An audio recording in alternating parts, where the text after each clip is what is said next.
안녕하세요, 여러분. 반갑습니다. 오늘 하루도 얼마나 수고가 많으셨는지요? 우리 학생들도 공부하느라 수고 많았어요. 여러분, 이 도시는 터키의 이스탄불인데요. 2500년 이상의 역사 속에서 시대의 변화와 함께 비잔티움, 콘스탄티노플, 이스탄불로 3번이나 이름이 바뀌었던 유명한 도시랍니다. 고대 그리스의 식민 도시로 건설되었던 비잔티움은 1세기경 로마에게 정복됩니다. 로마가 위기에 처하자 황제 콘스탄티누스가 330년 수도를 로마에서 이 비잔티움으로 이전하게 됩니다. 그리스도였던 콘스탄티누스는 전통적인 다신교 신앙이 뿌리 깊었던 로마보다는 새로운 그리스도 로마로 제국을 부흥하려 했었답니다. 사람들은 이 새로운 도시를 콘스탄티누스 황제의 이름을 따 콘스탄티노플이라 불렀습니다. 제국의 중심이 동방으로 옮겨지자 서로마는 급격하게 쇠락했고 결국 게르만의 침략으로 멸망하고 말았지만 천혜의 요새에 자리 잡은 콘스탄티노플은 동로마의 수도로서 1000년 이상 더 번영을 누렸습니다. 그러나 동로마 제국도 새롭게 떠오르는 오스만 제국에 멸망하고 이 도시는 이스탄불로 이름이 바뀌고 오스만 제국의 수도가 되어 번영하게 됩니다. 이스탄불은 세계의 관문으로 아시아, 유럽, 아프리카, 중동이 만나고 그리스, 로마, 기독교, 이슬람의 다양한 문화가 공존한 세계 문명을 꽃피운 최고의 도시로 세계사의 이름을 올렸답니다. 서양 중심의 시각으로 역사를 공부해온 우리에게 오스만 제국은 생소한 나라인데요. 오스만 제국은 투르크인들이 세운 이슬람 제국입니다. 이 제국은 1299년부터 1922년까지 무려 623년 동안이나 유럽, 아시아, 아프리카 세 대륙을 지배하며 20세기까지 존재했던 동부 지중해 최강자였습니다. 오스만 제국은 이슬람 세계를 평정하여 이슬람의 정치적 지배자인 술탄과 종교적 지배자인 칼리프 모두를 칭할 정도로 강력한 지배권을 갖기도 했습니다. 그러나 유럽과 동방을 이어주는 지정학적 위치에 놓인 오스만 제국은 팽창 정책으로 중세에서 근대에 이르기까지 수백 년 동안 유럽을 집요하게 공격하여 발칸 반도를 점령하였고 기독교 종주국이었던 동로마 제국을 멸망시켰으며 오스트리아 수도빈을 2번이나 공격하는 등 그들의 종교인 이슬람은 서구 기독교 세력에게 큰 위협이 되기도 했습니다. 그러나 이 강대한 나라도 서서히 몰락하기 시작하면서 반대로 17세기 후반부터 200여 년 동안은 영국, 프랑스, 오스트리아, 러시아 등 유럽 국가들의 팽창 정책으로 끊임없는 침략을 받게 됩니다. 그리하여 전국에는 1차 세계대전 패전국이 되어 제국은 분해되고 오늘날 터키 공화국으로 줄어들고 말았습니다. 즉, 터키의 전신인 나라가 오스만 제국인 것입니다. 터키는 우리나라 6.25 전쟁 시 미국, 영국 다음으로 많은 군인을 파병해준 고마운 나라이기도 하답니다. 터키인들은 한국을 형제의 나라로 부른다고 합니다. 도대체 어찌된 일일까요? 터키 조상인 돌고리 우리 고구려 역사와 관계가 있다는 것입니다. 그렇다면 어떻게 그들의 조상인 북방의 돌고린이 아나톨리아 반도까지 건너가 그런 거대한 제국을 세울 수 있었을까요? 투르크를 한자로 음자하면 돌골이라고 합니다. 즉 투르크가 곧 돌골이라는 것입니다.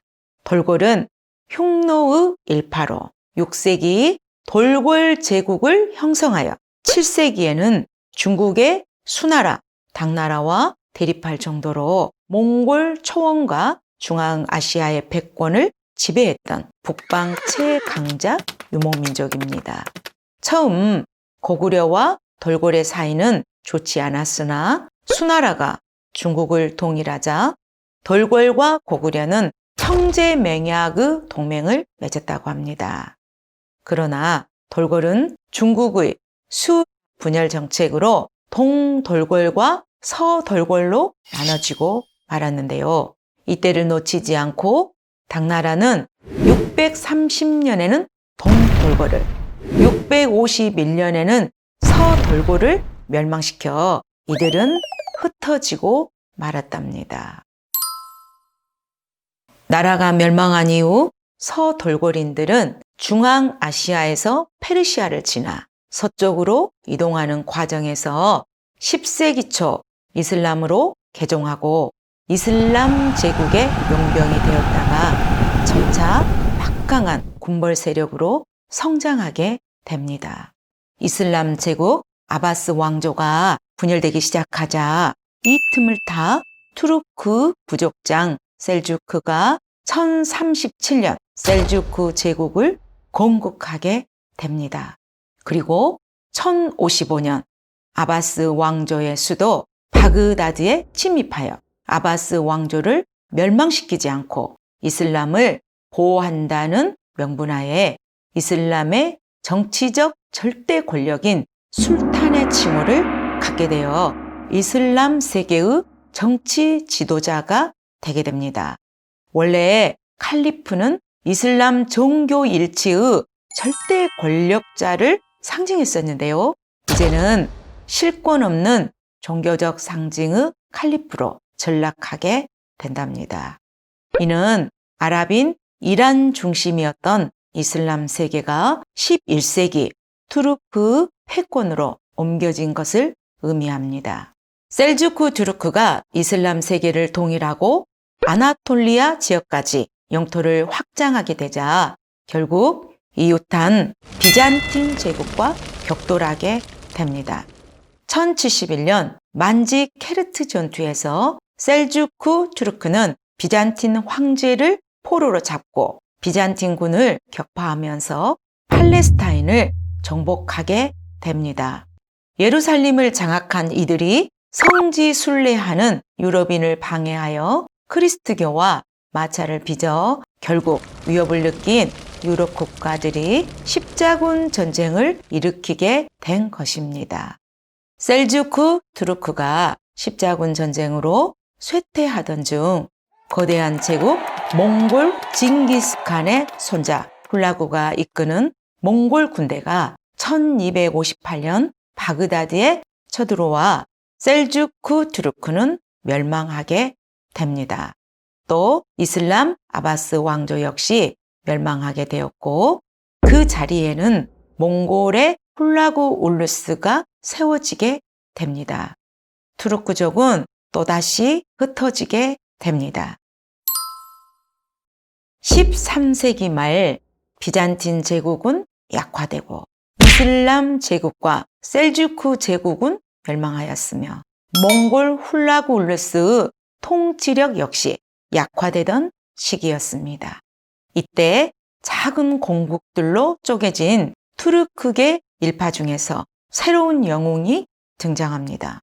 1299년 오스만 베이가 구심점을 상실한 튀르크 전사들을 규합하여 몽골군의 침략이 덜했던 소아시아 내륙 일대인 아나톨리아 반도 서북쪽에 자신의 이름을 딴 조그만 부족 국가를 세우니 그가 바로 오스만 제국의 창시자 오스만 1세입니다. 여러분, 셀주크 투르크 뒤를 이어 나타난 국가가 바로 오스만 투르크입니다. 오스만 투르크는 건국 초기부터 대부분 서쪽에 약해져가는 비잔틴 제국의 영토를 빼앗아서 아나톨리아 반도에서 발칸 반도로 세력을 확장하는 정책을 추진했습니다. 3대 군주 무라트 1세는 비잔틴 제국의 중력 거점인 아드리아노플을 점령하여 제1의 수도 부르사와 함께 제2의 수도로 삼아 본격적으로 유럽 대륙으로 진출하여 발칸 반도 대부분을 정복합니다. 작은 부족 국가에서 벗어나 내외적으로 국가의 체제를 갖추면서 오스만 제국 최초로 술탄이 된 군주입니다. 무라트 1세는 발칸 반도로 영토를 확장해 가는 과정에서 1389년 코소보에서 세르비아와 전쟁하여 승리를 하였으나 이 전투로 사망하게 되었는데요. 발칸 반도의 위대한 신화를 만들었다고 합니다.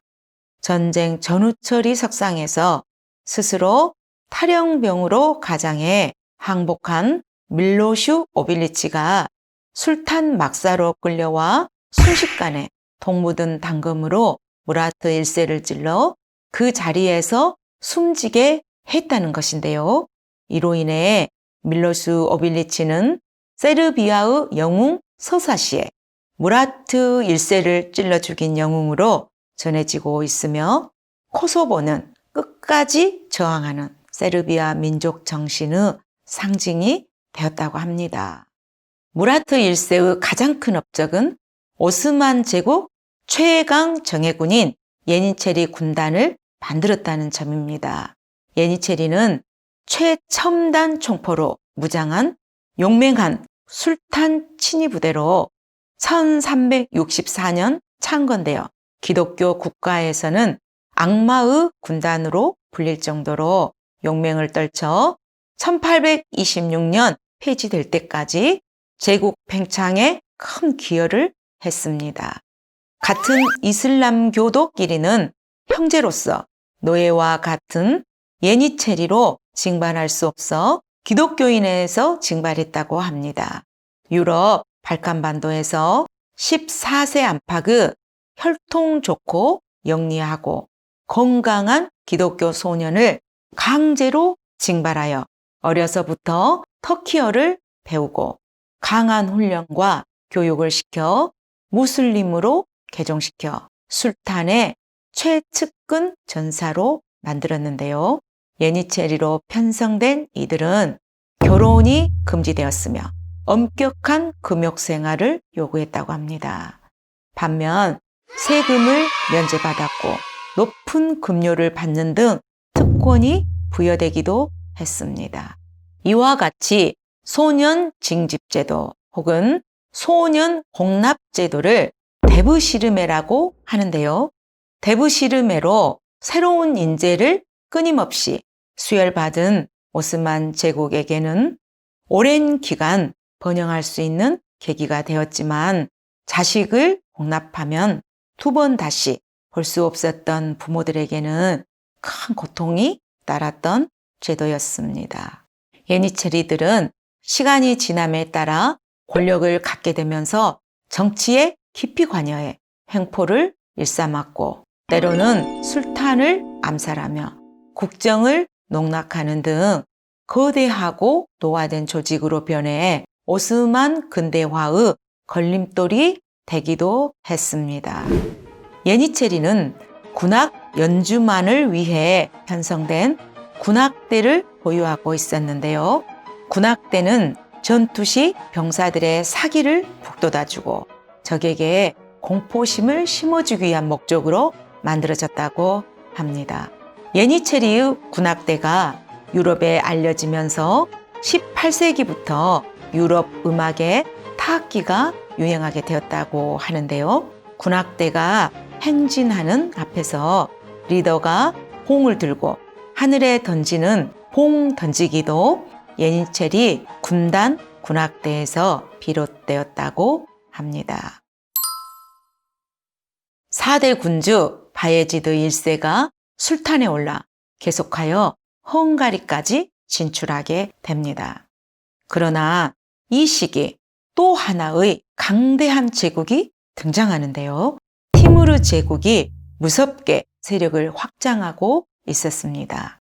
오스만 제국이 티무르 왕조의 충성을 맹세한 투르크계 제국을 공격하자 티무르가 군대를 파견하면서 오스만 제국과 티무르 제국 사이에 앙카라 전투가 벌어지게 됩니다.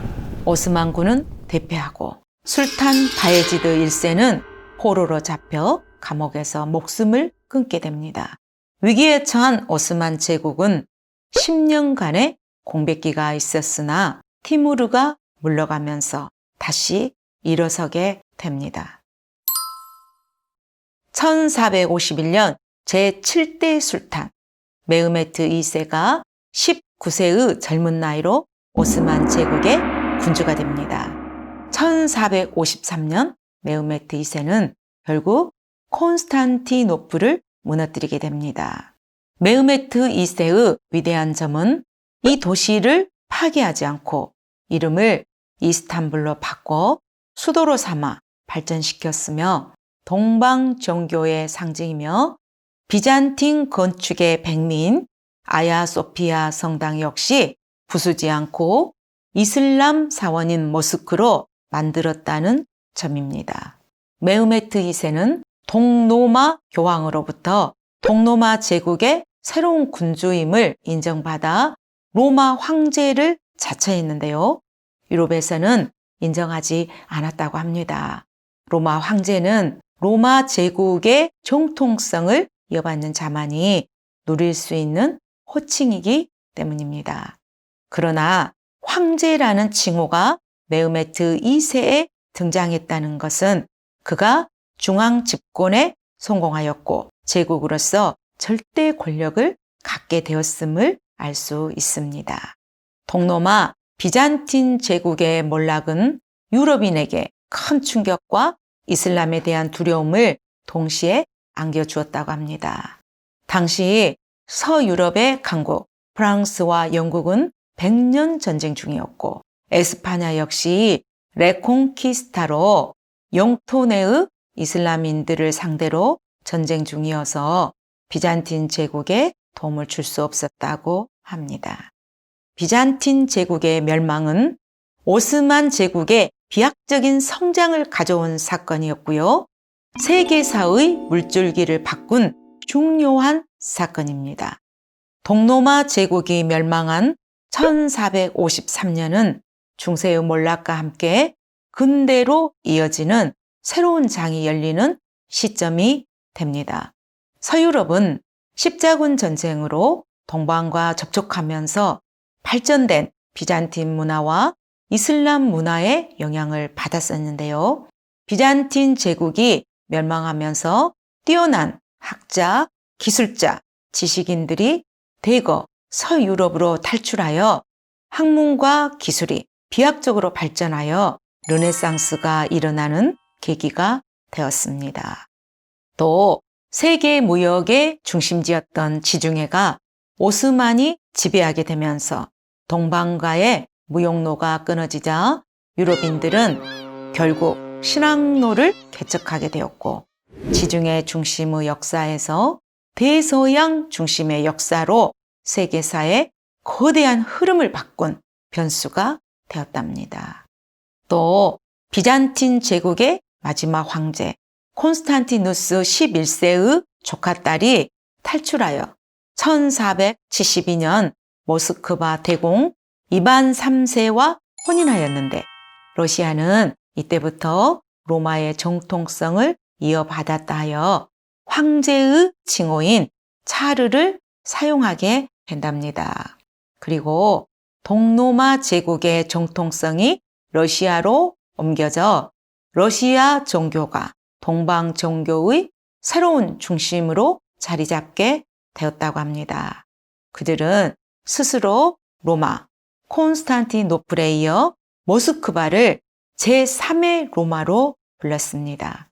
결국 로마의 정통성을 서유럽은 신성 로마 제국 황제가 동유럽은 러시아 제국 황제가 이어받게 되었답니다. 알고 보면 재미있는 세계사 도움이 되었을까요? 구독, 좋아요, 알림 설정 부탁드립니다. 감사합니다. 안녕!